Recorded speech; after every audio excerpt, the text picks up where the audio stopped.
En se rendant au temple à Jérusalem, Marie et Joseph accomplissent les prescriptions de la loi divine, de la loi juive, pour la naissance d'un premier-né. Dans la tradition juive, le Père consacrait au Seigneur son Fils premier-né par une offrande en souvenir de la libération d'Israël de la servitude d'Égypte. Par ailleurs, la loi déclarait toute femme israélite impure après un enfantement. Pour sa purification, la mère devait alors offrir à Dieu, si elle était riche, un jeune agneau et une colombe. Des pauvres comme Marie et Joseph, la loi exigeait 2 colombes ou tourterelles.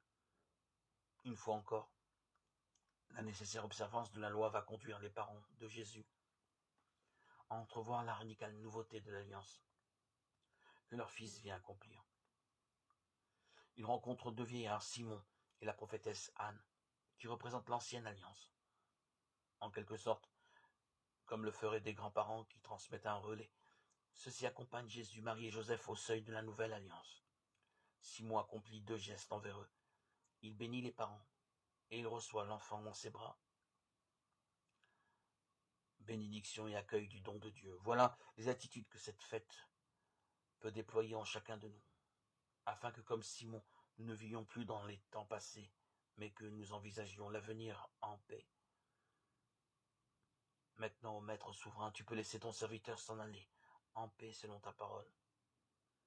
Car mes yeux ont vu le salut que tu préparais à la face des peuples, lumière qui se révèle aux nations, et donne gloire à ton peuple Israël. Cantique de Simon, Luc, chapitre 2.